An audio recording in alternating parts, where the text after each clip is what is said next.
Happy Sunday mga ma'am sir! Introhan sa nato. Hello mga ma'am sir for today's fruit cocktail voice over flower video. Did you know mga ma'am sir na this is the one of the oldest church in the Visayas and Mindanao since June 11, 1580. Ang Parish Church of St. Peter and Paul of Bantayan Island. Wow! Grabe no? Karaan na kaayo.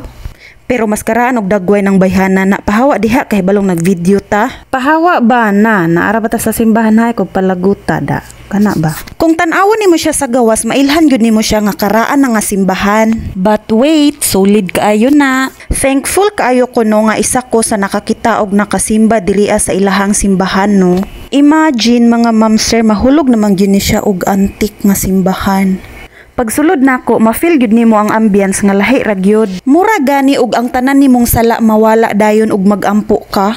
Na, lagi walay char. Medyo ngit-ngit pa no og wala pasad kaayo tao ani nga time. That is okay kay magampo ko para ang tanan nakong sala mawala kay magbuhat na sad ko og bag-o. First na kong giampuan ako, Lord, kangit-ngit madiriya sa imuhang balay, Lord. Pasigaa sa daw palihog ang suga, Lord, para magkasturyahanay ta og tarong. O, di ba? Gipasigan niya. Ikaduha na kong giampuan ako, Lord, grabe naman ang amo ang silingan, Lord. Daghan namang kaayong marites. Kanang, Lord, pwede, Lord, kuhaan na lang na sila, Lord, be. Aron mabawas-bawasan ng kamarites diriya sa kalibutan. Uy, sorry, Lord. Uy, joke, ragyod din ato adiri ang dapita, ha. Ikatulo og final na kong giampo ni anak ko, Lord. Na-monetize na ko, Lord, sa akong page, Lord. Daghan kaayong salamat. Viewers na lang yun ang kulang, Lord. Pabaliha sa tadira, Lord, B, og 1M lang. Kay kabalok ko, Lord, moabot ra gihapon ang panahon nga hatagan ko nimo. I-advance na lang karon, Lord.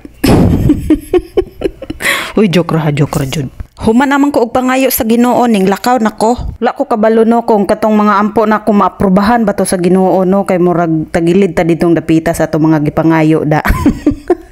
Bitaw mga ma'am sir, ang tinuod gyud ato kami ra gyud untang duha ni Jake mosulod dira sa simbahan kay abi na mog sila mama humana dira og adto no so wala pa day sila kaanha nya nakita na mo sila sa park. Nag-withdraw si mama may gani ako ang partner igmat kaayo ug matano nakita nila si mama so gipangutana na mo sila mama og nakaanha na ba sila sa simbahan niya na sila wala pa daw so amo na lang po silang giubanan unya kana si Kian mo na anak ni Ate Ivy no nga taga diri sa Bantayan Island so ang sit up pud nila mama ani nga time kay magpray lang pud sila diri sa simbahan no wala sila kahibalo nga naa day nay misa actually kaming tanan wala gyud may kahibalo nga kanang orasa naa gyud day misa no human og ampo nila mama kay manindog na unta may manglakaw ning kalit naman og manindog tang tanan ni ana naman ang pari so na shock ming tanan no hala na aday misa di ay so nagtinan-away mi nila mama no so ni ana na lang mi waynat na naman ta dinhi ano so na may misa manimba mi kay murag gituyo man pud sa kahitas ano murag amuag gyud ni kung nagustuhan mo itong video na to i-follow mo ko para mas updated ka pa sa mga susunod na mga video ko bye ingat God bless.